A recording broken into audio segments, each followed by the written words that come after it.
beautiful people, and welcome Hi. to Going Mad. I'm Kaylee. And I'm Vanessa.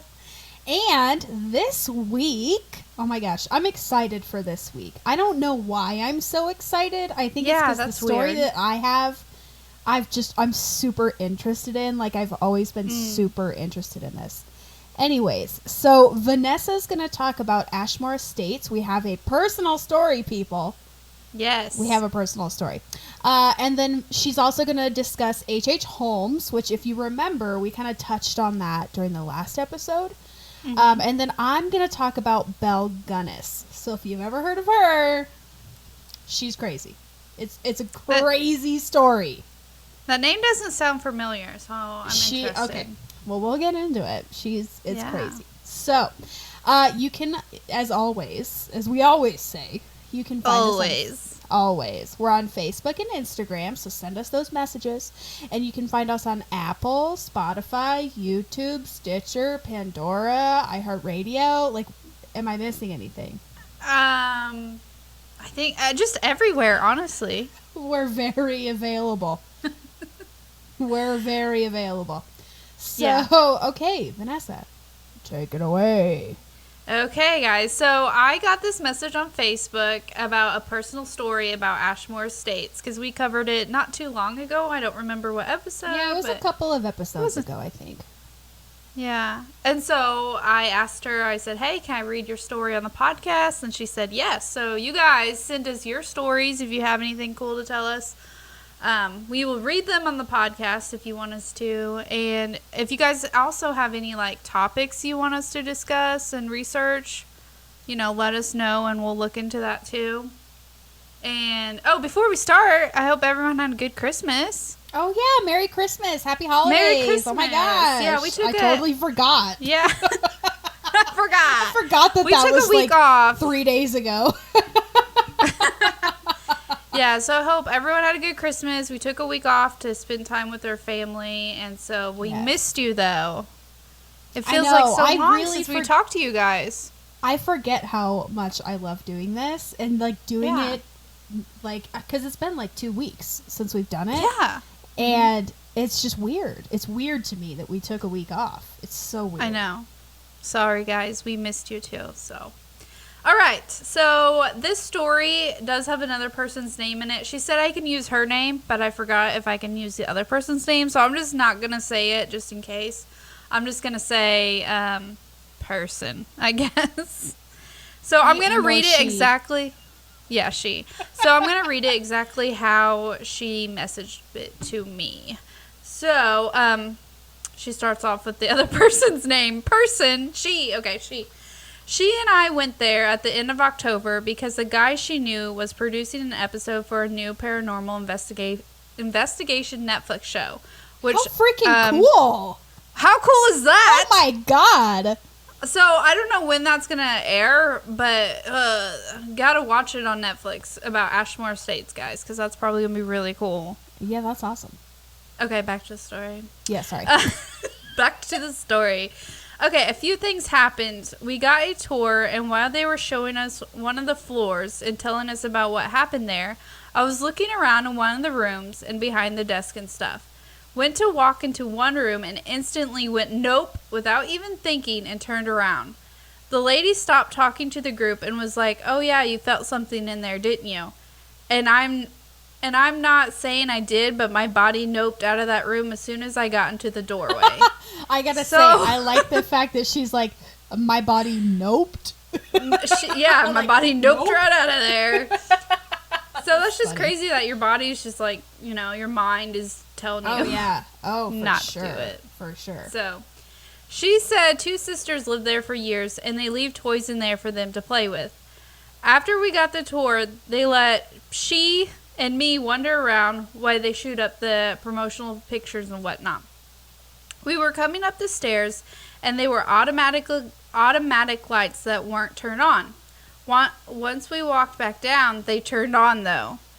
We decided just to walk up with our phone lights. Once we got to the top of the stairs, it turned them off. Could have been faulty wiring for whatever reason, but it worked fine for the other few people that was with us. Then we got to the top of the stairs. We thought we heard something, so we stopped all of a sudden and heard a little girl shrieking at the end of the hallway, clear as day. We both bolted down the stairs, and she got on it recording, but I didn't have it. That was the only thing I couldn't explain away somehow. So, yeah, cutting the story real short. That's crazy about the lights, like, went turn on and then on and and then the shrieking. Nope. Yeah. Yeah, that's what I've been like, nope. As she would say, nope. Yeah. That's crazy. So, Remind me, because we've talked about so many different things.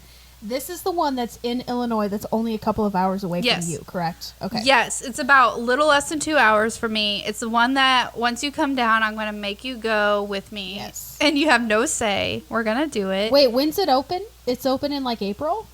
April, yeah. Because, guess whose birthday is in April? It's Kaylee's. Mine! That'd be a good present. There you go. That would be fun. Okay, we got to do that. We have to do that. Okay, and then she had one little more part of the story. Then, so I took a ton of pictures, of course, including some of myself in the hall with the creepy room. Now, to preference this, I should tell you when, this is a different name. I'm just going to say her boyfriend. And I got these new iPhones like a year ago. I set up my thumbnail picture to a pink bubble with FS in white. That's her initials, by the way. The day after we went to Ashmore, I went to search for someone in my contacts, and my thumbnail picture had been changed to one of me in the hallway in Ashmore. I definitely didn't do it, so that was really freaking weird. And yeah, I agree. How does that even happen? Right. So that's weird. Yeah, so she had a few freaky things. Thank you, Felicia, for your story. Yes, thank you, Felicia. Weird stuff. We're going. I'm so excited. Yeah, we're going to go. We have to go. Especially if the pandemic chills out in April, we have to go. Yeah, I mean, they are only allowing so many people in, and you probably have to wear a mask. Yeah, I'm okay with that. Yeah. I'm okay with that. I think I think they only allow, like I said, they only allow so many people in now. Like, it's a lot fewer. And then, like, there's like 3 stories, I think. So, like, some people will be on each story. So you're not, so the group you come with basically, yeah, you're spaced out. So the group you come with is basically the group you stay with, basically. Gotcha. Mm-hmm. Mm-hmm. Fun. Yeah, we're going to do that. So if anyone wants to join us, let us know. If anyone wants to meet up with us, we'll take you with. Yeah, we'll go with. Okay. I'm so excited about this. I'm ready to hear it. So I just have to say, I first heard of this story probably 4 years ago on a podcast. That I like when I heard it, I was like, wait, what? This is the craziest. And it might not seem that crazy to other people, but it's crazy to me. So I'm Belle Gunnis, guys. So Belle Gunnis that's not her, her born name. She was born in Norway under a, different name, but she's still Belle. So she's born in Norway in 1859. She's the youngest of 8 children. Imagine that. That's a lot. Yeah.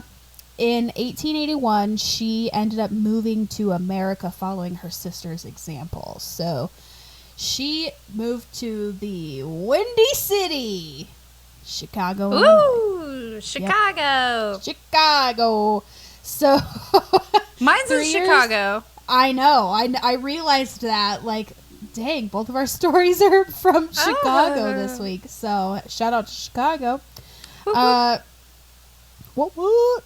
So 3 years after coming to America, she met another Norwegian man named Mads Sorensen. 2 years after they got married, they decided to open up a candy store. And within the year, unfortunately, the store burned down mysteriously. They ended up collecting insurance money on it and bought a new home. Interesting. There were so just as a backstory, Belle had quite a few kids. It's disputed no one really knows how many kids she actually had. So some sources say she had 4 kids. Some sources say she has 2 kids. Some sources say she had 4, but 2 died very young. So it's kind of disputed. So what I saw was that she had 4 kids. 2 of the kids died in infancy due to acute colitis, which, oddly enough, has similar symptoms to poisoning. Ooh. Just keep that in the back of your mind. Okay. Yeah. So, she's got 4 kids. And then later on, she ends up adopting another child, Jenny Olsen. And I didn't really find anything that says exactly how they acquired Jenny. I believe it's in her next marriage that she acquired Jenny as a child. I don't know, though. I do know that she did end up adopting a older child named Jenny. Anywho. Okay. So Mads ended up dying of suspected heart failure in 1900, July 30th to be exact. But it was kind of suspected that Bell was to blame because of just kind of the circumstances around his death. So it's really shady. So he had a life insurance policy, and he ended up getting another life insurance policy. And there was, I believe it was a 2-day window on which both policies were active. So she would get like the most money. Well, he just so happened to have died within that 2-day window. So, little suspicious. So happened. Little suspicious. So she ended up collecting about $8,500 from that policy. Mads' family, though, was like, nah, she killed him. She killed him. There's no way he just happened to have died during that 2-day window. Mm-hmm. So the family wanted them to look into the autopsy. Like, they didn't really perform an autopsy because they labeled it as an accidental death. They didn't think that it was suspicious at all, which I would have. Yeah. I side with the family on that one. That's a little suspicious. But anyways, they didn't end up really kind of investigating that death any further. They just labeled it as an accident. So with the money that she got from that insurance policy, she bought a farm in LaPorte, Indiana. I don't know if you know where that is. I don't know where that is. I have no idea where that is. I know it's in Indiana. That's about it. Okay. So she bought a farm in Indiana with that money, and as she was preparing for her move, she was reacquainted with Peter Gunnes, which is someone she had known from Norway. So she ended up getting married to Peter Gunnes in 1902, but unfortunately that marriage did not last long. In 1902, December of 1902, Peter had an accident where he was fatally injured. Bell stated that he was reaching for his slippers when he was scalded with hot brine and a meat grinder fell on his head, causing the fatal injury. Yep. Okay. Yep. So there was some speculation about that. A lot of people thought that, she killed him. Yeah. A lot of people are like, nah, there's no way. Like, there's no way. So ultimately it was classified as an accident. It wasn't, they didn't think it was suspicious at all, but there were a ton of people that were like, nah, she murdered the dude. Like, there's just no way that happens.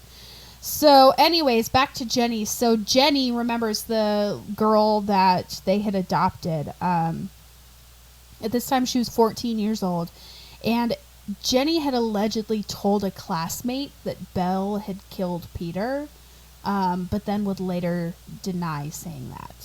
So who knows?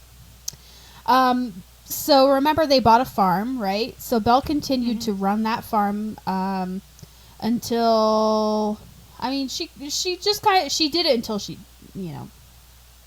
couldn't, I guess. In 1907, she hired a farmhand named Ray, and around that same time, she also placed an ad in the newspaper in the personal section stating, quote, personal.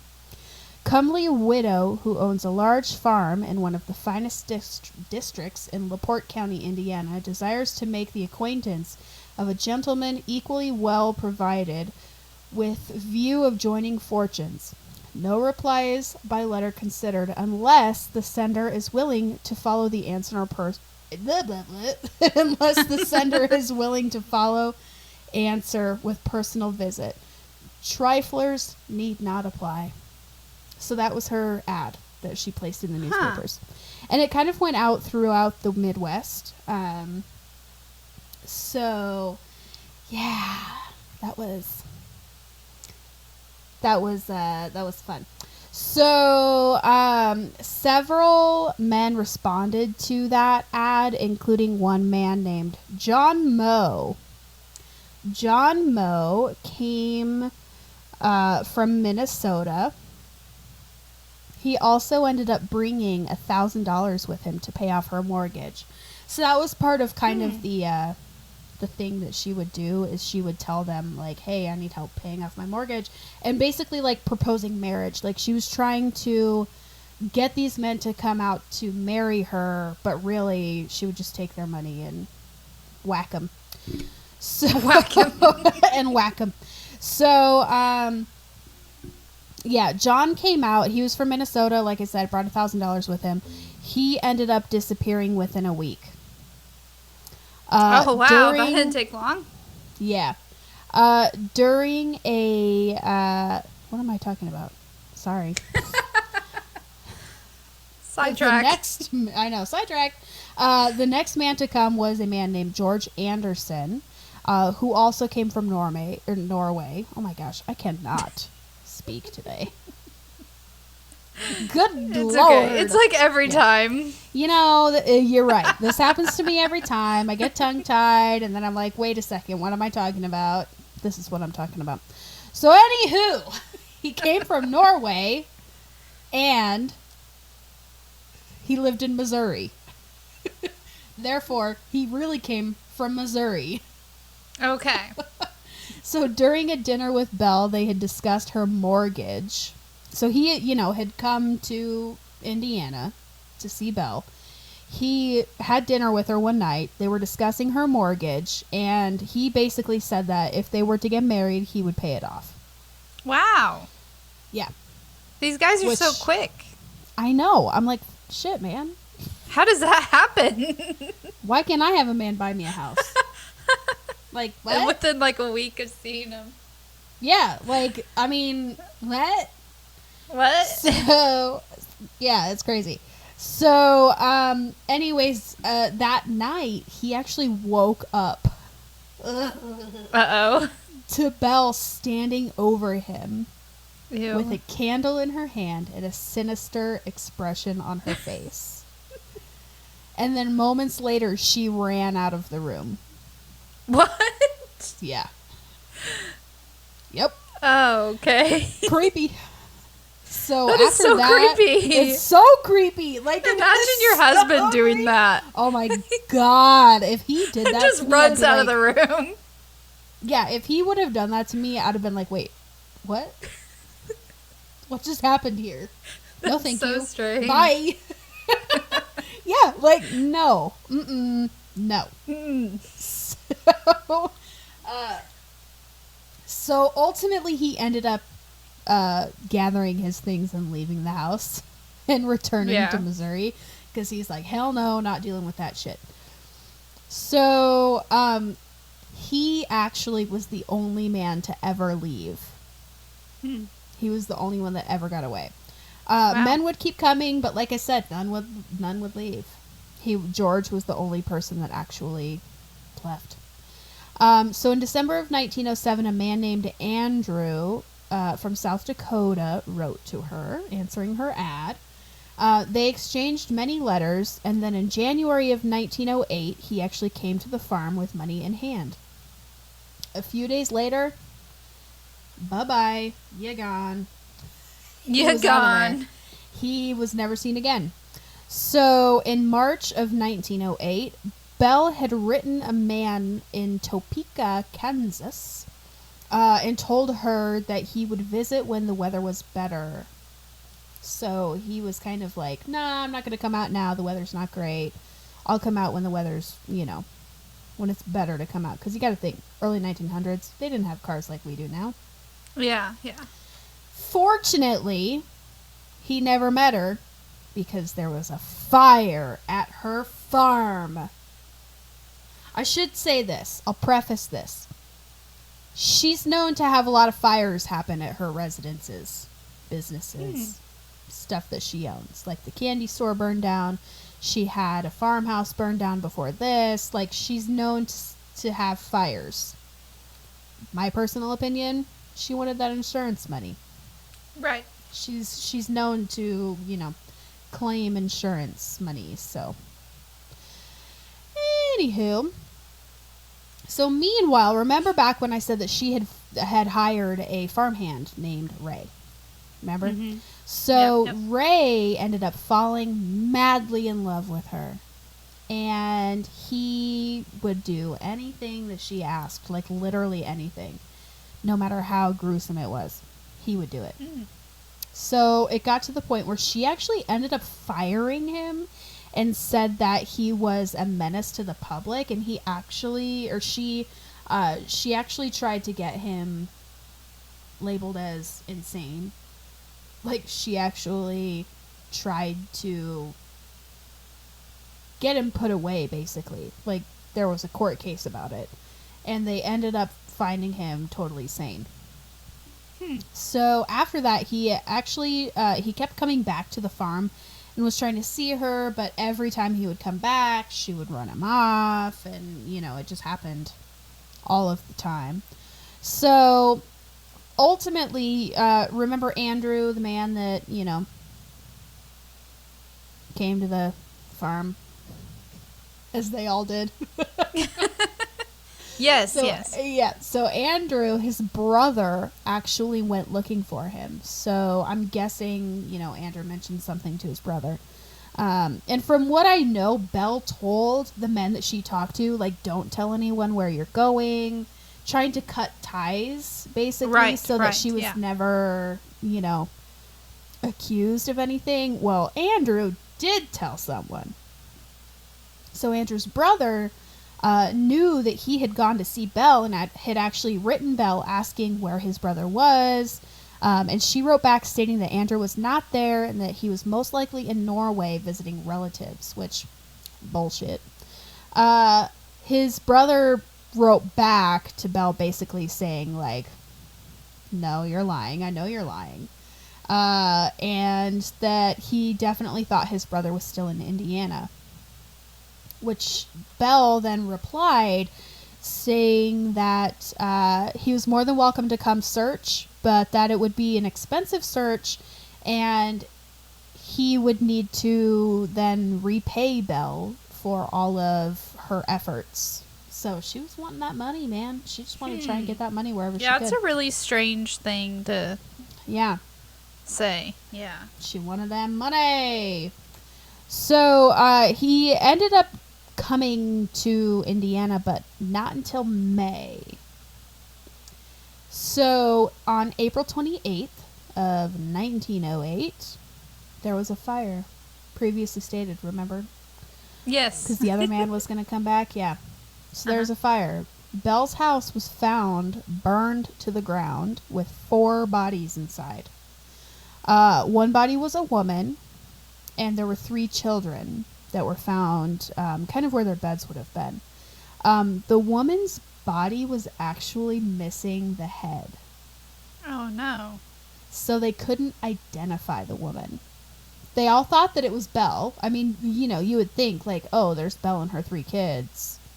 Uh-huh. But no. Yeah, they couldn't really identify her. Belle's dentist was like, if you could at least find some sort of, teeth or anything, then it would be easier to identify because I've done all this dental work on this woman. Like, I would be able to know if that's my work or not. But they never found the head. Never. Wow. Never found that head. Yep. Never found it. So then there was a doctor who kind of looked at the remains and came to the conclusion that this woman was about 5'3" and weighed about 150 pounds, which differed from Belle. Belle was known to be she was quite a large woman. She was very tall, and very bulky and strong. You know, she worked on a farm by herself. She was a strong woman. Belle was roughly 5'8" and weighed between 180 and 200 pounds. So as you can tell, clearly this body is not Belle. Yeah. Whose is it? Exactly. So they never identified the woman. They just never did. But they ended up burying her as Belle. So they buried that body in Belle's grave. Like, yeah. Yep. But why? Because they could never prove that it wasn't Belle. Interesting. So they basically were like, yep, this is her. We can't prove that it's not her, so it's her. So they ended up looking into the farm a bit more. Once they kind of were like, well, we just don't think this is her. But it could be, but we don't know. So they looked into the farm more, and they actually ended up searching the ground, and they ended up finding 12 bodies. Whoa. Yeah, 12. And that's a lot. That's just from what they found. They don't know for sure that that's like the final count. It is believed to be more than that. That's just what they found. Were they all men? So they did find the body of Jenny. I forgot to mention this. Jenny ended up going missing. The little 14-year-old girl. After Peter died, she ended up going missing. And Belle told everyone that she shipped her off to California to go to school. Okay. But they actually did find Jenny's body on the farmland. So, sorry, I forgot to mention that. So for years after the murder, there had been sightings of Belle throughout the U.S., but nothing was ever confirmed. And then in 1931, there was a woman named Esther Carlson who was arrested in L.A. for poisoning a man for money. Her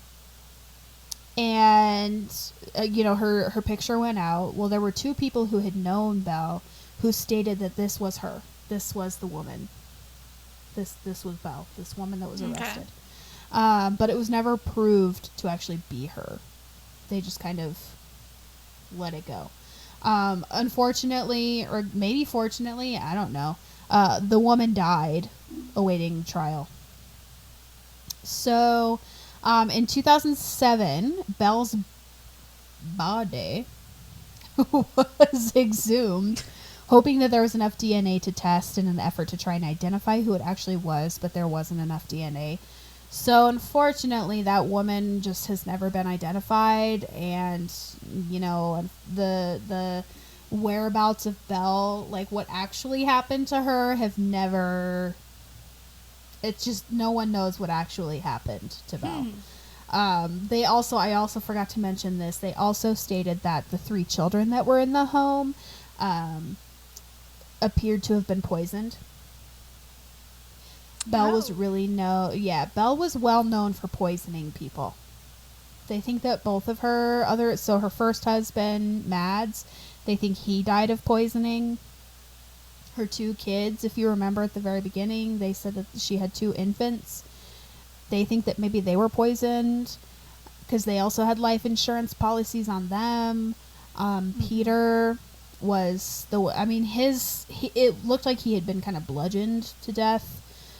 So he wasn't poisoned, but she was, from all of the kind of evidence, she was a fan of poisoning. So if this woman in 1931 was arrested for poisoning, so it would make sense that it was her, and people kind of identified her too, but no one really knows what happened to Belle. So that lady that we don't know who was on trial and died or whatever, they didn't they never looked into it. I guess they didn't have really DNA back then. Yeah, but they would have been able to do dental records. Yeah. I'm just wondering why they didn't, like, make sure that Honestly, wasn't her. I think if it were me back in the day, I would say, well, she's in jail. Why does it matter? Like, we've already got her. But then she died. Yeah, she died of natural causes. So, yeah, I mean, I think it's just, I don't know. Like, if it were me, I would just say, well, you know, she's already in jail. It's not that big of a deal, depending on the charge that she was given. I never figured out what charge, like, the severity of the charge. It was... Well, that was a different state, too, wasn't it, you said? Yeah. So this was all in Indiana. So maybe the states didn't just connect back then. You know what I mean? Yeah, I mean, I think it was just kind of a weird circumstance. Like, the whole thing is weird. The whole situation is just weird. Yeah, I don't think that was her body, Belle's body without the head. I think she did that to distract and say, oh, maybe they think this will me and they won't look for me. Agreed. 100%. Yeah, I agree with that. I think that I don't know exactly who she could have killed. I don't know whose body it was. But I think that she killed this woman, chopped the head off, thinking, oh, well, if they don't have a head, they can't identify me. Like, there's no way they can identify that that's not me. And then she ran. That's my theory. Yeah. So, yeah, that's the story of Belle Gunness. It's crazy. It's a crazy, interesting story. And the podcast that I listened to a while ago that covered this definitely went more in depth about it. And so if you want to hear kind of a more detailed version of the story, the podcast was Sword and Scale. And I think the episode is like an hour and a half. Like, it's a long episode. Wow. Yeah. So it might be worth the listen, but yeah, it's crazy. It's a crazy story. So real quick, what year do you have of her, like, what year was it, do you know, when the house burnt down and they found the bodies? 1908. Okay, because 1908. Nope, never mind. It'd be so weird, because my guy's in Chicago, and he killed women. And I was wondering, she lived probably not far from Chicago. Yeah, let me look it up. I mean, she was in Chicago and then that other Indiana place. Yeah, she was in LaPorte, Indiana. Yeah, I wonder how far that is from Chicago. Because my guy was kind of active around that time. So I just thought that would have been really weird. If, like... So, LaPorte, Indiana is only an hour and 45 minutes away from Chicago. Okay. So, it's not that far. It's pretty close. I'm trying to find my final date that I have, because I have a few dates here. I think yours was like the 1890s, right? Yeah. So, actually, that would have been way off. Yeah, okay. They were off years. It was close. That whole area was just being terrorized by people. Yeah, this was a rough time. Yeah.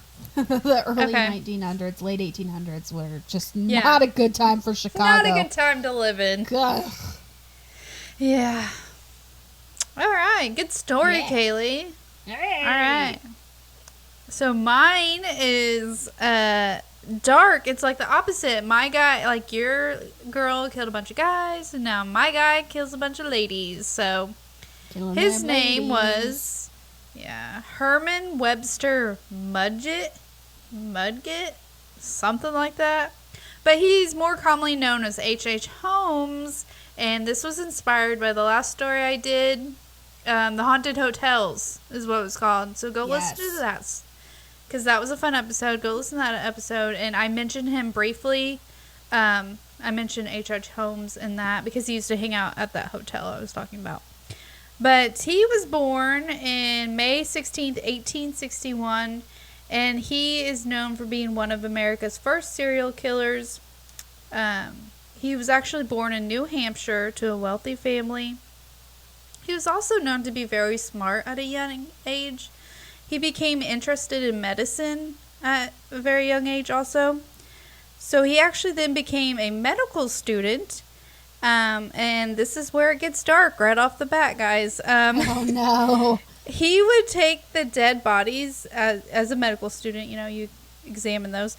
He would take the dead bodies and make false insurance claims on them. So, what the F, guys? What? Like, he would claim, like, hey, my relative He would just died make insurance claims on them. Yeah, I'm not really sure. They didn't go into detail on how he did it, but yeah. Weird. It's messed up. So, yeah, he was getting into all kinds, like, that was his thing. Frauds, scams. It was his thing he was into. So, in 1885, he's around 24, 25 at this time, so really young, actually. He moved to Chicago, and he found a job working in a pharmacy. So, this is going to get strange. Eventually, he becomes the owner of the pharmacy after the owner passed away. It was rumored, though, that Holmes killed him. After Holmes bought the pharmacy after the widow who owned it, and she also disappeared. Not long after that, he got ownership. So, it was also rumored that Holmes got her, too. I mean, she was never found. She was disappeared. So, yeah, starting off getting crazy. So, he did with a bang. Yeah. He's, of course of his whole time here in Chicago, he's doing more scams, so he can get enough money to build his murder castle, as it is known. Yeah, murder castle. That's what everyone wants, right? Yeah, so it's a 3-story building, and this was actually across the street from the pharmacy that he owned and worked at. So at this, quote, murder castle, he tortured women there. That's his thing. Great. He constructed the building to be his perfect murder house, playhouse, basically. Not to get caught on what he was building, he often fired and hired new crew members very often. The final product was to have over 100 rooms. That's a lot of rooms. 100 I couldn't rooms? even keep track. Yeah, 100 rooms. There were 100 rooms in his murder castle. Yes, it was 3 that stories. That he frequently used? Yeah, so all the different rooms had aspects of, soundproofing rooms with gas lines to fill the room up with gas. Oh my throughout God. the home, there were, so like each room was like his own little torture thing. That's insane. What he got into. Yeah. Like, I can't even think about trying to remember what is in each room. You know what I mean? That's a lot. A lot of not so great things. No, terrible things. That's awful. There was like body shoots throughout the house going to the basement. What? So, you know, like laundry chutes, like if you're in, but for bodies. But these are for bodies to go down to the basement. Who thinks of this? Like this crazy guy, H.H. Holmes. Oh my God. Plus, there was a bunch of peepholes and trap doors throughout the house. Yeah, so, okay, getting gross, sorry, but he would strip the bodies to the bone and sell the skeletons to medical schools. Oh, This guy is terrible. Yeah. What? Hey, honestly, though, like, that's... I'm not trying to say the dude was, like... But that's a good way to get rid of a body, man. Yeah. Like, he was smart about his to get rid of scams. evidence, get rid of the skeleton. Yeah, I mean, you probably can't. That probably won't happen today. I mean, they'll probably catch on pretty quick today. Yeah, I wouldn't think so. But in the late 1800s, they're like, perfect. We needed another body for medical school. We need medical equipment that come in bones. You know, that's just what we need.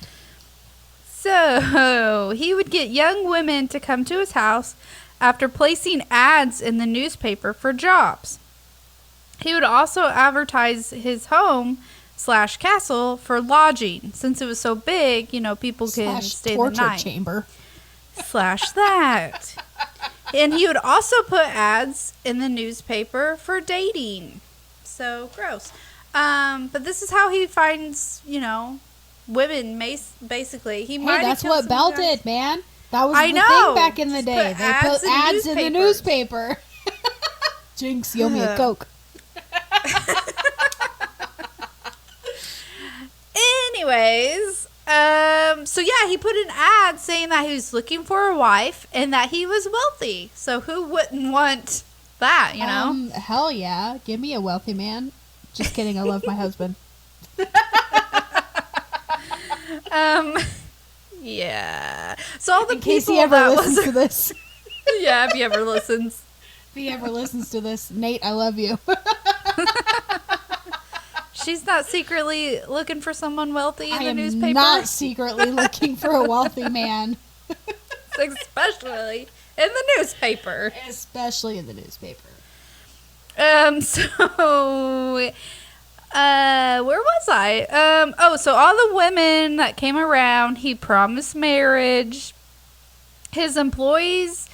What? I wrote that weird. Okay, so he had employees, women that he promised to married, and even his hotel guests, all of them required to have life insurance policies. So did he have a hotel? Like he ran a hotel? Is this what the murder castle kind of was? I mean, they call it lodging guest, so it might be like a bed and breakfast maybe kind of deal. Nothing. Okay.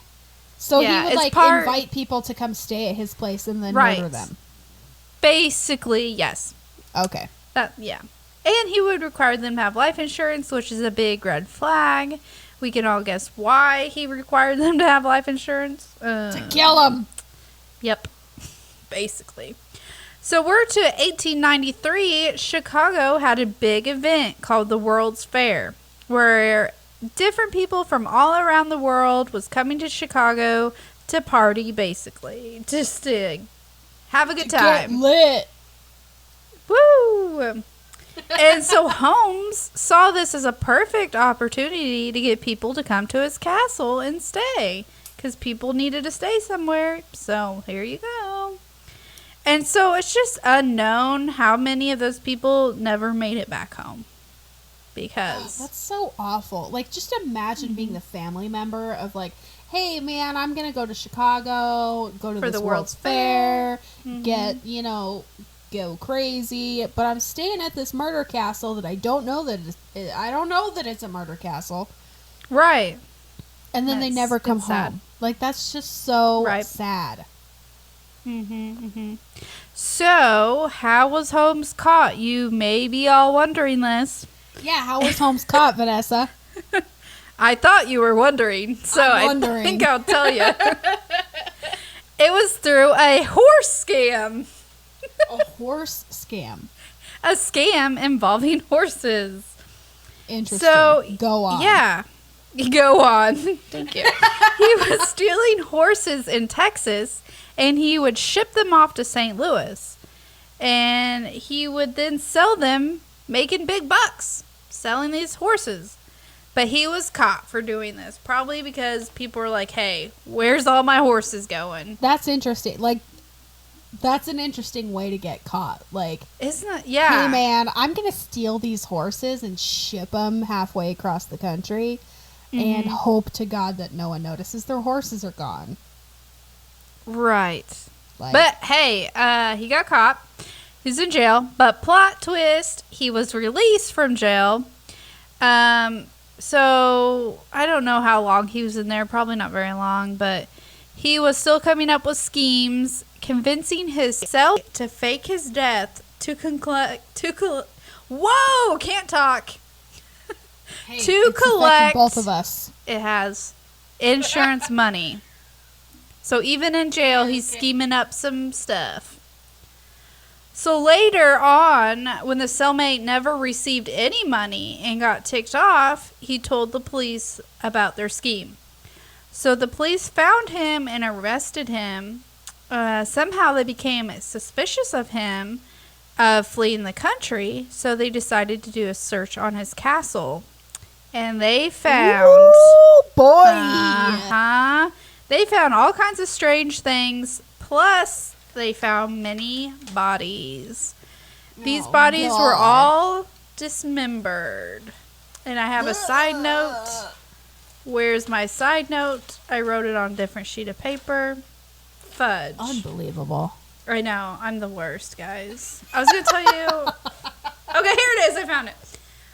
They also found different bodies in different torture rooms. A lot of the deaths were documented as poisoned. So another poisoner here. Ooh, so he likes the poison just like Belle Gunness does. Yes. I think back in the day, poison wasn't as easily traceable. Like now, people can just do blood, people can... Honestly, I don't know how anyone gets away with any sort of murder now, because we have so much technology that's like... They're all getting solved nowadays, so... Right. I mean, not all. There are some cold cases out there. But a lot of them get, solved because of just the technology. So I do think that, like, a lot of people back in the day liked to poison. Yep. But there was also, he did a lot of poisoning, but he did some gassing. He gassed him. And there was even some bodies they documented as starved to death. Yikes. Because I guess they just left him in, like, certain rooms. So he was just, a jack of all trades. Right. So they threw him in jail, and he confessed to 28 murders. But 28? He confessed to 28. But it could have killed up to 200 people. So... Yeah, I'm thinking it's way more than 28. Yeah. I mean... It has to be. Okay, he was only 35, too, when he was hanged for his crimes. So he was hanged. He was hanged. Dang. Yep. He was hanged, but not before he tried to scam his way out of his sentence, claiming he was possessed by the devil. Oh, God. And it wasn't really him that killed the people. That's bullshit. That is such bullshit. He tried to get one last scam in there. He tried to get one last scam. He tried one more time. It didn't work because he died. They hung him. Good. So. And the castle was later burned down. Thank goodness. Gross. I was wondering if that building was still up or not, because honestly, the weirdo in me would love to tour it. Mm-hmm. Well, it wasn't long after someone bought it. In me. Yeah, someone bought it, but then it burned down by, I don't know how, probably by accident. I'm sure people were probably like, fuck this place, let's burn it down. Yeah. Oh, also, because you mentioned last time we talked about this guy, about Jack the Ripper. And yes! Don't get excited, because I couldn't find anything that really linked the two. Because their motive... I just know that it's like a conspiracy out there. It's just a conspiracy thing theory that people want to believe. I believe it. That Kaylee wants to believe. But everything I read... I believe it. It was different. They killed, tortured people different. The timeline kind of adds up, but... Other than that... Yeah, Nate told me that I'm crazy for believing that. I mean, you can believe what you want to believe. It's not... He's like... Not him. He's like, there's no way. He goes, they did a study on it a couple years ago, and... Yeah. They found that he wasn't him, and I'm like, I don't believe you! Yeah, it was a series, Let me believe what I want. Like a TV series? Yeah. But, yeah, so sorry. I thought that would be more exciting, but I didn't find anything the same. I think it's him, Vanessa. Okay, we can say that it's him, but there's one of us that believes. Sure. But yeah, one that's of my us story believes. for this week. Yay, I like that one. Oh, I did. That was a good one. And next week, guys, I am doing a request from a listener. I'm going to keep it a surprise. But yes, he's like, hey, do this. I'm like, sure, because we're here to please, is what we always say. Yeah, we are. Yeah, we are. I'm like, of course I'll do that for you because we're here to please. Yes. So we're going to please you. Yeah. For the listeners. So if anyone has an idea they want to send me, yeah, I'm all for it. Send Kaylee an idea. I got one. She needs one. Send me an idea. And you guys need to send it to her so she can do it. And you know how you can send it to me? At goingmadpod@gmail.com. That's a great email. Or Facebook Messenger. Or Instagram. We got all sorts of ways, man. Yeah, hit us up. You can listen to us anywhere. And that's it for this week. I hope you guys enjoyed this episode as much as we did. We'll see you next time. I had fun looking into this. Yes. Bye. Bye.